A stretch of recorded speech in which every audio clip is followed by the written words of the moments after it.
Makanya kalau ada yang nanya, Habib, ini ke doa saya nggak dikabul-kabulkan, coba periksa dulu makanannya. Di dalam hadis disebutkan, dzakara rajulan yutilus safar ash'ath aghbar dhi timrin la yu'ba'u bi yamuddu yadahu ila sama faqala ya rab wa mat'amu haram wa malbasu haram wa ghudhiya bil haram fa anna yustajabu lah. Nabi cerita ada seseorang yutilus safar, melakukan perjalanan jauh. Padahal kalau orang melakukan perjalanan tuh biasanya doanya mustajab, doaul musafir mustajab. Doanya orang yang sedang melakukan perjalanan itu dijawab oleh Allah. Tapi ini kata Rasulullah, ada orang melakukan perjalanan jauh, keadaannya prihatin, pakaiannya udah kumuh, rambutnya udah kumuh, badannya udah berdebu. La yu'ba'u bih. Biasanya kalau orang-orang seperti itu harusnya doanya dijawab oleh Allah. Ini udah perjalanan, penampilan kumuh, susah, ngangkat tangan, doa ya Rabb, ya Rabb, ya Rabb, minta sama Allah Ta'ala. Tapi kata Nabi, wa mat'amu haram, sering makan yang haram. Wal malbasu haram, pakaiannya ada unsur haram. Wa ghudhiya bil haram, disuplai dengan makanan haram. Fa anna yustajabulah, kata Nabi, bagaimana mau dijabah doanya sedangkan makannya makan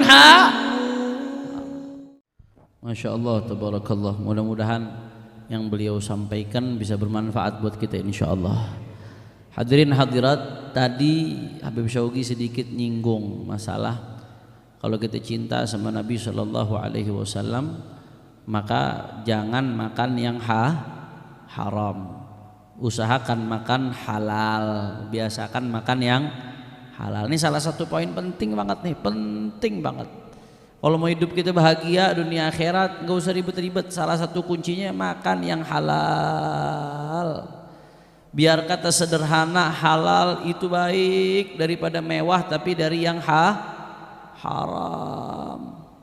Orang kalau udah biasakan makan yang halal, udah bahagia, semuanya bakalan baik. Allah Ta'ala berfirman dalam Al-Quran, kata Allah Subhanahu Wa Ta'ala, ya ayyuhar rusul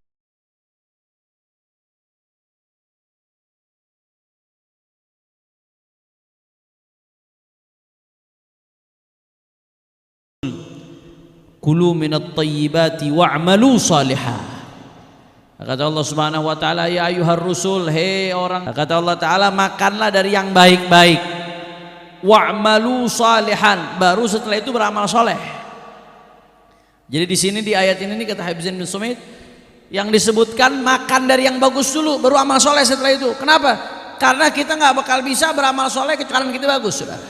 Kalau makanannya bagus, enteng bakal beramal soleh. Nanti akan dijelaskan setelah ini.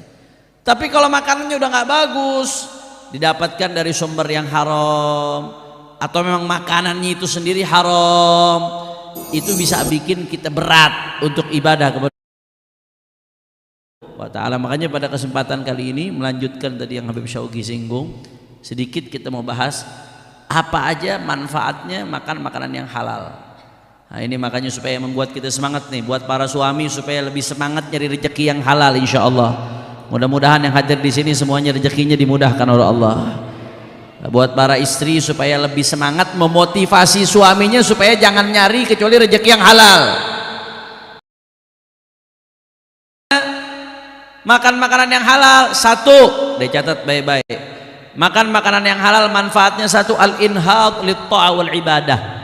Bekal semangat untuk taat dan ibadah. Itu yang pertama tuh. Orang kalau udah makan yang halal, Allah akan bikin dia semangat untuk taat ibadah. Penting banget. Makanya Rasulullah sallallahu alaihi wasallam bersabda, apa kata Rasulullah sallallahu alaihi wasallam? Man akalal halal ata'at jawarihuhu sya'am aba, wa man akalal haram asad jawarihuhu sya'am aba. Orang kalau udah makan halal, itu badannya bakal taat, mau nggak mau. Makanya ada ulama pernah ditanyakan, wahai syekh, saya kok susah banget ibadahnya, mau sholat susah, mau zikir susah, mau puasa Ramadan susah. Kata ulama nasihatnya, periksa makanan ente. Kalau makanan ente halal, pasti semangat ibadahnya. Jangan-jangan ada yang masalah dari makanan kamu ini. Begitu kita makan haram, asad jawarihuhu sya'am aba, mau nggak mau, sadar nggak sadar, ujung-ujungnya akan maksiat. Pasti itu saudara. Na'udzubillah min. Makanya kadang-kadang orang tua ngeluh, Habib bagaimana anak saya nih Beb, dinasehatin susah, ngelawan mulu, nyakitin sama omongannya sama orang tua. Coba Pak diperiksa dulu, Bapak ngasih makan dia halal apa enggak, murni enggak halalnya. Ibu ngasih makan dia hasilnya dari halal enggak. Kalau ngasih makan anak dari hasil judi online ya jangan kaget, anaknya ngelawan mulu. Ngasih makan dari hasil judi online, pengen dapat anak berbakti, sorry nggak bakal ketemu tuh, nggak bakal ketemu. Ngasih makan dari hasil riba, makan bunga bank haram, pengen anak berbakti, nggak bakal ketemu, nggak bakal ketemu. Kalau bahasa anak sekarang jangan ya Dek ya. Jelas atau tidak? Kenapa? Karena tadi kalau udah masuk makanan haram, mau nggak mau badan akan maksiat. Ngelawan orang tua tuh maksiat atau bukan? Maksiat. Itu salah satu dampak efek dari makanan yang haram. Tapi kalau orang makan yang halal, mau nggak mau tuh badannya terdorong untuk taat kepada Allah Subhanahu wa ta'ala. Al-Imam Al-Haddad Al-Habib Al-Imam Abdullah bin Husain bin Tahir mengatakan, aklul halal aslun kabir wa la tazkul ibadatu wa yadhhar atharuha illa idha kanat al-luqmah tayyibah min ghairi syubah fal halal kal asl al-ibadah wa syai' la yastaqim illa idha salaha asluh wa raddu dirhamin min syubhatin khairun min alfi dirhamin yutasaddaq bihi. Sallu ala Nabi Muhammad.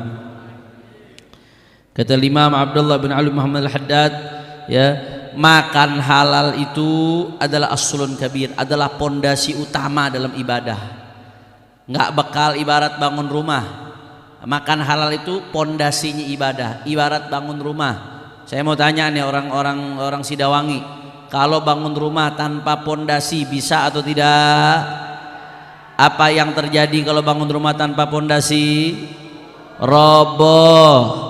Sama kayak ibadah, berusaha pengen ibadah tapi nggak makan yang halal, nggak bakal jadi. Sekali dua kali ibadah berhenti lagi habis itu, sekali dua kali ibadah berhenti lagi habis itu. Mulainya dari makanan dulu, makan yang halal, habis itu pondasi ibadah akan terbangun. Ya tentunya dengan yang lain-lain, ilmu dan lain sebagainya juga itu bagian daripada membangun ibadah dalam diri kita. Tapi di antara pondasi yang paling utama aklul halal, makan halal. Itu diantara pondasi yang paling utama tuh ikhwan. La ilaha illallah. Kata Imam Al-Habib Abdullah bin Husain bin Tahir, la tazkul ibadah, enggak akan pernah baik ibadah kita illa idza kanatil luqmah thayyibah min ghairi syubah, kecuali kalau makanan yang kita suap ke diri kita adalah makanan yang baik, yang enggak ada syubhat di dalamnya. Makanya sampai-sampai beliau mengatakan waraddu dirhamin min syubhatin khairun min alfi dirhamin yutasaddaq bihi. Ya, menolak 1 dirham tapi ada syubhatnya itu lebih baik daripada sedekah 1000 dirham. Jadi ada punya duit 1000 dirham tapi nggak jelas halal haramnya. Ada 1 dirham kita tolak. Tuh nolak 1 dirham karena nggak jelas sumbernya halal apa haram, kita tolak.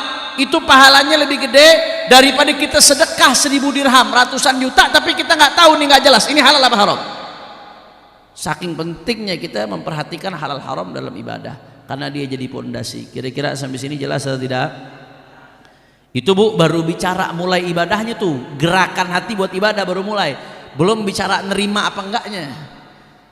Andai kata pun ada orang makan haram tetap ibadah, ya tapi percuma, ibadahnya sia-sia, capek.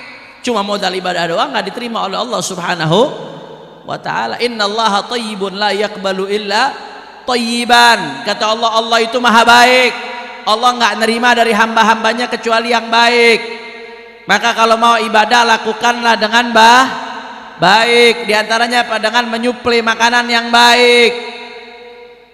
Sallu ala Nabi Muhammad. La ilaha illallah. Allah Allah Allah. Nah, bahkan di sini disebutkan innar rajula la yakdhiful luqmatal haram fi jawfihi, ya, fama yutagabbal minhu 40 yawman wa ayyuma 'abdin nabata lahmuhu min as-suhti war riba fan-naru awla bih. Ini dari riwayat Al-Imam At-Tabarani. Kata Rasulullah sallallahu alaihi wasallam, ya seseorang yang masukin satu suap dari haram, satu suapnya dari haram, hasil nyuri, hasil nipu, atau emang asli haram, babi, mohon maaf, yang mengandung unsur babi, unsur anjing, saudara, atau unsur-unsur lain yang haram, itu kata Nabi satu suap dari haram dimasukin dalam perut, 40 hari ibadah kita nggak diterima, saudara. Andai kata pun dia tetap bisa ibadah, nggak 40 hari ibadahnya nggak diterima oleh Allah Subhanahu Wa Taala, gara-gara satu suap dari haram. Makanya di dalam Zubat disebutkan wa ta'atun mimman haraman yakulu mithlu bina. Puasa, sedekah, haji, segala macam ketaatan, tapi dilakukan oleh orang yang hobi makan haram. Itu kata ulama perumpamaannya seperti membangun bangunan di atas ombak, di atas air. Kira-kira bangun bangunan di atas air, apa yang terjadi? Roboh atau berdiri? Roboh, boro-boro roboh. Kalau roboh kan udah berdiri, tahu-tahu roboh. Kalau ini enggak, ngedirin aja belum sempet. Ngebangun di atas air, di atas ombak, boro-boro roboh, ngedirin aja belum sempet. Nah kata ulama tuh orang kalau rajin ibadah, tapi kerjaannya makan haram, demennya makan haram, itu ibarat orang yang ngebangun bangunan di atas ombak, belum sempat ngedirin udah roboh lagi, belum sempat ngedirin roboh lagi. Sholat makan haram, hilang sholatnya. Puasa makan haram, hilang puasanya. Haji dari duit yang haram, hilang pahala hajinya. Na'udzubillah min. Ujung-ujungnya apa? Su'ul khatimah. Na'udzubillah min dzalik. Mudah-mudahan kita diselamatin sama Allah Subhanahu wa taala. Amin ya rabbal alamin. Wahab ibn al-Ward di sini mengatakan lau qumta qiyam as-sariyah ma nafa'aka hatta tanzura ma yadkhul batnuk. Kata Wahab ibn Harb, ente ya, andai kata ente sholat tegak kayak tiang. Ini tiang kan berdiri terus nih. Ini bangunan udah berapa tahun? 4 tahun, 5 tahun. Tiangnya berdiri nih. Apa pernah tiang ini bergeser dari berdiri? Nggak pernah. Andai kata ente sholat kayak tiang katanya nih. Ente sholat kayak tiang semalaman tuh dari habis isya sampai subuh, terus dalam keadaan berdiri sholat. Ente andai kata sholat kayak tiang, nggak bakal bermanfaat kecuali kalau kamu hati-hati dalam makan. Walaupun sholat kayak tiang, tapi kalau makan sembarangan, semuanya dihantam, saudara. Makan bakso nggak tahu dari ayam, dari tikus, sampai dari sapi, saudara. Yang bikin nggak jelas siapa, kadang-kadang main hantem aja nggak tahu halal apa enggak. Asal makan sembarangan. Ente berdiri kayak tiang tanpa henti sholat. Kalau kamu nggak periksa makanan apa yang masuk ke perutmu, maka nggak ada gunanya katanya.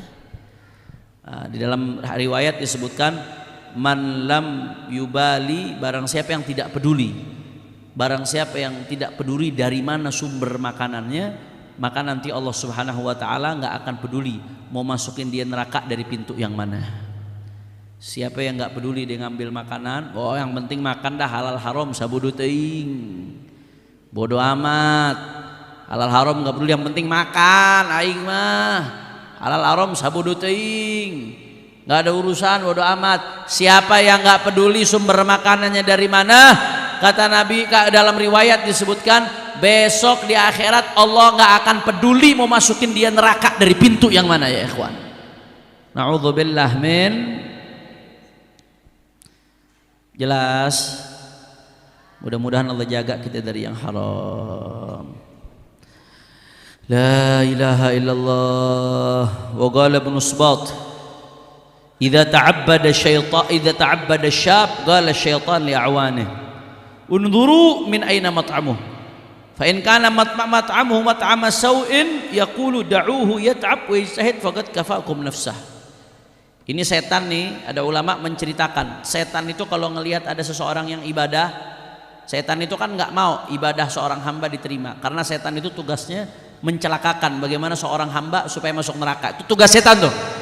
Nah setan nih kalau ada lihat ada orang yang ibadah, dia perintahkan anak buahnya iblis ini, coba kau lihat itu yang lagi rajin ibadah tuh, kau lihat makanannya dia bagaimana. Itu yang ahli ibadah tuh makannya halal atau haram, perhatian gak dia sama makanan halal haram. Kalau ternyata makanannya memang udah makanan haram, udah gak usah digoda ibadahnya, percuma, dia cuma bikin capek dirinya sendiri. Fagat kafakum nafsah. Ente nggak perlu goda dia lagi. Dia makan haram udah cukup buat ngerusak dirinya sendiri. Setan apa bilang begitu tuh. Jadi kalau ada orang ibadah emang hobi makan haram, kata setan, udah nggak usah digoda. Dia sendiri udah ngerusak dirinya, nggak perlu digoda lagi. Kalian nggak usah capek-capek. Dia sendiri tuh ibadah cuma bikin capek dirinya. Selama makannya haram, nggak diterima oleh Allah Subhanahu wa ta'ala. Kira-kira sampai sini jelas atau tidak? Insya Bu,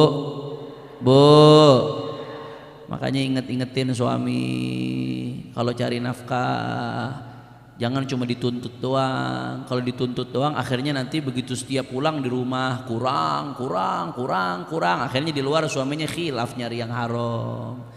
Jangan begitu. Pokoknya yang diingetin ke suami, Pak, cari yang halal. Asalkan halal walaupun sedikit, berkah, keluarga bahagia. Berapa banyak keluarga yang hartanya triliunan, miliaran, tapi karena campur aduk antara halal sama haram, anaknya narkoba, anaknya ngelawan sama orang tua, bahkan kabur, kawin lari, naudzubillah min. Nggak bakal bahagia. Orang kata kaya kalau dari yang haram nggak bakal bahagia. Sengsara dunia, sengsara akhirat. Dunia masih belum seberapa sengsaranya, nanti di akhirat lebih sengsara lagi. Tapi kalau harta dari yang halal walaupun sedikit Allah kasih berkah. Walaupun sedikit pas-pasan Allah kasih berkah. Tidur enak, nikmat. Ibu-ibu ini walaupun kadang-kadang utang banyak, Bu, duit pas-pasan, lauk sederhana di rumah, tapi tidur enak, alhamdulillah. Itu yang korupsi walaupun hartanya miliaran, Bu, tidur aja nggak bisa, Bu. Mesti pakai obat tidur. Ibu-ibu di sini nggak pakai obat tidur, ngoroknya udah serumah kedengeran. Kenapa? Ketenangan hati. Kenapa ketenangan hati lahir? Karena makannya yang halal. Tapi kalau udah makan haram, walaupun banyak nggak bakal ada ketenangan hati. Ketakutan aja bawaannya. Masalahnya ada aja bakalan. Ujung-ujungnya karena nyari ketenangan dari yang haram, larinya ke haram juga. Karena duitnya dari yang haram, akhirnya ujung-ujungnya narkoba, larinya ke yang haram. Biasanya haram itu larinya ke haram. Larinya ke narkoba, larinya ke pelacuran, naudzubillah min dzalik, larinya ke diskotik. Gara-gara duit dari yang haram, akhirnya nyari kesenangannya juga yang haram. Maka di sini manfaat makanan haram. Yang pertama, al-inhad li ta'awul ibadah, bikin kita semangat ibadah kepada Allah Subhanahu wa ta'ala. Kira-kira sampai sini jelas atau tidak? Kemudian selanjutnya yang kedua, manfaat makanan halal apa, Beb? Manfaat makanan halal istijabatud doa, doa-doa kita jadi dikabulkan oleh Allah. Makanya kalau ada yang nanya, Habib, ini kok doa saya nggak dikabul-kabulkan, coba periksa dulu makanannya. Di dalam hadis disebutkan, dzakara rajulan yutilus safar ash'ath akbar Dhi timrin la yu'ba'u bi yamuddu yadahu ila sama faqala ya rab wa mat'amu haram wa malbasu haram wa ghudhiya bil haram fa anna yustajabu lah. Nabi cerita ada seseorang yutilus safar, melakukan perjalanan jauh. Padahal kalau orang melakukan perjalanan tuh biasanya doanya mustajab, doaul musafir mustajab. Doanya orang yang sedang melakukan perjalanan itu dijabah oleh Allah. Tapi ini kata Rasulullah, ada orang melakukan perjalanan jauh, keadaannya prihatin, pakaiannya udah kumuh, rambutnya udah kumuh, badannya udah berdebu. La yu'ba'u bih. Biasanya kalau orang-orang seperti itu harusnya doanya dijabah oleh Allah. Ini udah perjalanan, penampilan kumuh, susah, ngangkat tangan, doa ya Rabb, ya Rabb, ya Rabb, minta sama Allah Ta'ala. Tapi kata Nabi, wa mat'amu haram, sering makan yang haram, wal malbasu haram, pakaiannya ada unsur haram, wa ghudhiya bil haram, disuplai dengan makanan haram, fa anna yustajabu lah. Kata Nabi, bagaimana mau dijabah doanya sedangkan makannya makan haram. Hati-hati ibu bapak ya, salah satu yang bikin doa-doa kita diterima oleh Allah makan halal. Makanya Sa'ad bin Abi Waqqas radhiyallahu anhu ketika nanya kepada Rasulullah sallallahu alaihi wasallam, Sa'ad bin Abi Waqqas minta, ya Rasulullah, minta supaya didoain supaya doanya diijabah, mustajabad da'wah, supaya doanya manjur. Apa kata Rasulullah? Ya Sa'ad, atib mat'amak takun mustajabad da'wah. Wahai Sa'ad, kamu mau jadi orang yang doanya manjur? Atib mat'amak, perbaiki makanmu. Perhatiin, pastiin betul yang kamu makan itu halal. Kalau kamu sudah perhatikan makanmu, takun mujabat da'wah, maka otomatis kamu jadi orang yang doanya manjur, diijabah oleh Allah Subhanahu wa ta'ala. Sadayana parantos ngartos. Alhamdulillah. La ilaha illallah. Itu yang kedua. Jadi yang kedua, manfaat makanan halal adalah doa diijabah oleh Allah. Tadi yang pertama apa? Semangat ibadah dan diterima ibadahnya. Walaupun semangat ibadah, saya makan haram beb, tapi saya semangat ibadahnya. Iya, tapi nggak diterima sama Allah. Jadi yang pertama manfaatnya semangat ibadah dan qabulul ibadah, diterima ibadahnya Allah kalau makan halal. Yang kedua, kalau makan halal doanya dijabah oleh Allah. Yang ketiga, salahud dzurriyyah. Manfaat makanan halal yang ketiga, mendapatkan anak-anak soleh. Makanya Syekh Abdul Qadir Al-Jilani di sini mengatakan, idza zaharat amaratu hablil mar'ah falyusaffi ghidha'aha min al-haram wa syubhah liyukhlaqal walad ala asasin la yakunu li syaitan alaihi sabil.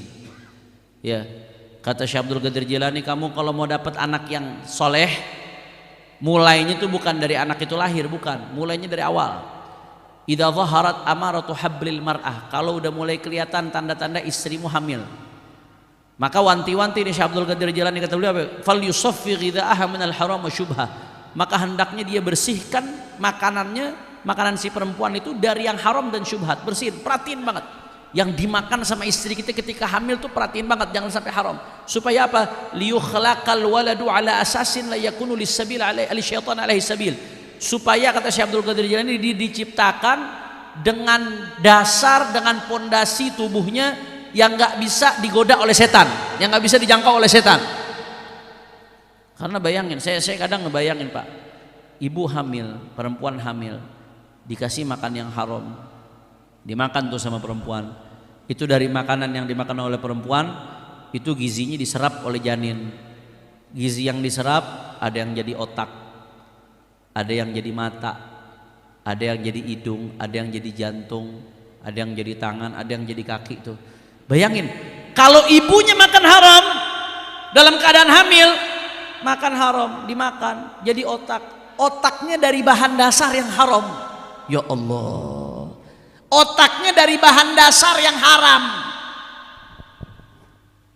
Bagaimana itu nanti otaknya begitu udah gede, bahan dasar pembuatan otaknya aja udah haram.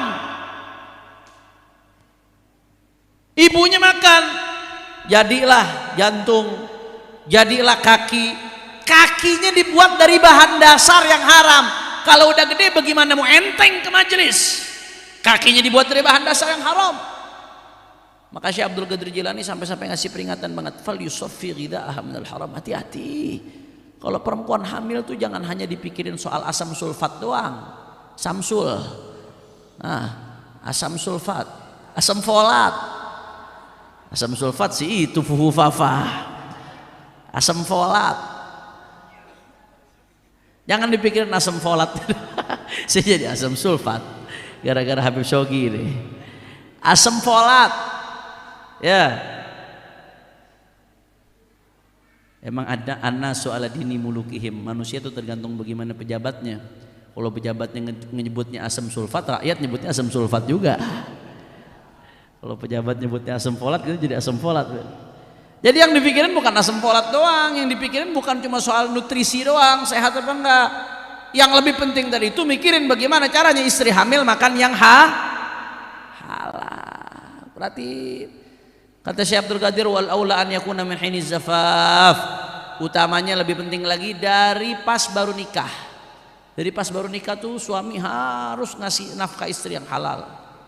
Wa yadum ala dzalik, dan terus continue tuh dari awal nikah, dari awal benih masuk ke rahim istri sampai dia hamil, sampai dia lahir, sampai anaknya dibesarkan, terus jaga yang halal. Supaya apa? Liyakhlusa huwa wa ahlu waladu minasyaitan fid dunya wa minan nar fil uqbah. Kalau udah seperti itu kata Syekh Abdul Qadir Jilani, maka kalau dijaga keluarga makanan yang halal, insyaallah suami, istrinya, anaknya, satu akan selamat dari setan, dua dia akan selamat dari api neraka. Jadi kalau udah dijaga betul-betul di keluarga itu, nah, betul-betul dijaga. Makanya beliau ketika menafsirkan ku anfusakum wa ahlikum nar, jaga diri kalian, jaga keluarga kalian dari api neraka. Beliau nyebutin ayat ini ketika konteks bicara tentang jaga makanan keluarga.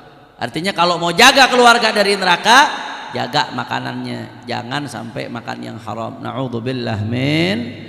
Nah, dan beliau mengatakan wa ma'adzalik, kalau udah dijaga itu janin, yakhrujul waladu salihan, anak yang lahir akan jadi anak soleh, baran bi abawaihi, berbakti sama kedua orang tua, ta'i'an li rabbih, taat kepada Allah. Kullu dzalika bi barakati tasfiyatil ghidha, kata Syekh Abdul Qadir, semua itu bisa terjadi kalau makanannya dibersihkan dari yang haram. Masya Allah. Mudah-mudahan Allah kasih kita anak-anak yang soleh. Amin ya Rabbal. Jadi manfaat makan halal yang ketiga apa? Anak-anak soleh, manfaat yang halal. Yang ke berapa sekarang? 4. Al-hikmatu wat tanwirul qalb. Ya. Orang kalau biasa makan yang halal, kata-kata yang dia ucapkan itu akan menjadi kata-kata yang penuh hikmah. Walaupun dia bukan ulama, tapi ucapannya itu penuh hikmah, penuh manfaat. Itu salah satu efek dari makan halal.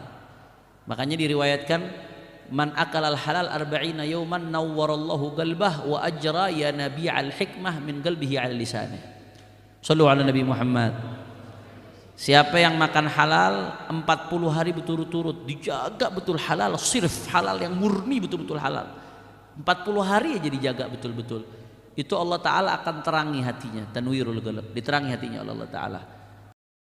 Dan nggak sampai di situ, wa ajra ya nabi al hikmati min qalbihi ala lisanih, Allah Ta'ala akan mengalirkan cahaya hikmah dari hatinya, mengalir sampai ke lisannya. Kalau ngomong enak, ngasih nasihat enak, ngasih masukan enak, itu adalah efek dari membiasakan diri makan yang halal. Makanya kadang-kadang kita ketemu walaupun bukan ulama, tapi orang yang baik ya, yang jaga makanan, orang-orang sepuh, walaupun bukan ulama, ngomongnya enak. Kalau ngasih nasihat tuh masuk ke dalam hati, walaupun dia bukan ulama. Omongan-omongannya tuh bijak, hikmah, walaupun dia bukan ulama. Biasanya yang seperti itu karena apa? Karena makanannya halal. Makanannya halal, Allah akan alirkan itu hikmah dari lisannya, mengalir dari cahaya hatinya ke lisannya akibat makanan yang halal. La ilaha illallah. Allahu akbar.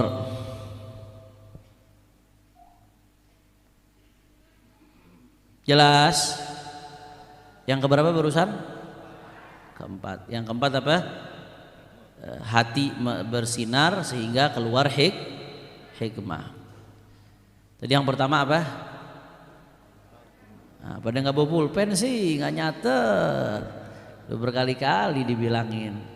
Yang pertama kalau makan halal semangat ibadah dan ibadahnya diterima. Yang kedua doanya ijabah. Yang ketiga dapat anak-anak soleh. Yang keempat hatinya bercahaya dan mengeluarkan hikmah. La ilaha illallah. Yang ke sekarang 5, at-tadawi minal amrad. Saya kadang-kadang sengaja ngetes yang ke, padahal saya tahu yang kelima. Saya pengen tahu jamaah fokus apa kagak. Itu tujuan saya itu. Yang ke ada ngambang berapa ya? Yang kelima, at-tadawi minal amrad. Manfaat dari makanan halal jadi obat. Jadi obat tuh bukan cuma Panadol, Paramek, Ponstan. Bukan cuma itu doang. Salah satu obat makan halal. Obat tuh. Karena Yunus bin Ubaid rahimahullah yaqul law anna najid dirhaman min halal lakuna nashtari bihi gumhan wa nathanuhu wa nahuzuhu indana fa kullu ma ajaza al-atibba an mudawatih dawainahu bihi fa khalasa min maradihi liwaqtih. Shallu ala Nabi Muhammad. Imam Sya'rani dalam kitabnya Tanbihul Muqtarin itu mengutip dari salah satu ulama, Yunus bin Ubaid. Yunus bin Ubaid ini kalangan tabi'in. Imam al-Ghud wal Hujjah, Yunus bin Ubaid al-Basri, dari kalangan tabi'in. Ya, dia mengatakan apa ya? saya nih kalau saya punya uang halal sedikit aja, saya punya uang halal yang murni halal, saya langsung beliin dari uang tersebut gandum.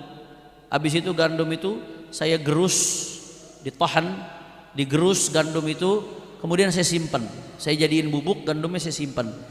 Nanti kalau ada orang yang sakit dan dokter nggak mampu ngobatin, saya obatin pakai gandum yang saya beli pakai uang halal tadi itu. Saya obatin, saya kasih itu gandum ke dia, saya suruh makan. Yang saya beli pakai uang halal tadi itu. Itu biasanya sembuh, disembuhkan oleh Allah Ta'ala. Berkat apa? Berkat makan dari yang halal. Jadi makan halal itu jadi obat, Bu. Makan halal itu jadi obat. Jadi obat itu nggak harus obat-obat dokter. Termasuk kalau hidup mau sehat, makan yang halal. Jadi obat, nikmat. Obat zahir, obat batin. Makanya dikatakan bahwasanya Imam Al-Haddad itu pernah mengatakan madaduna fi ta'amina. Madat yang Allah berikan kepada keberkahan kami itu, keberkahan kami adanya di makanan kami. Ulama-ulama tuh bilang begitu tuh.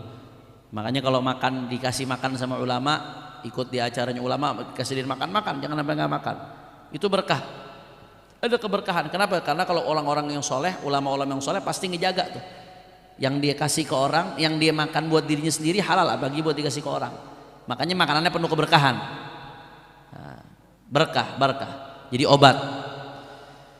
La ilaha illallah. Jelas? Terakhir sebagai penutup. Ada Sayyidina Ali bin Abi Thalib.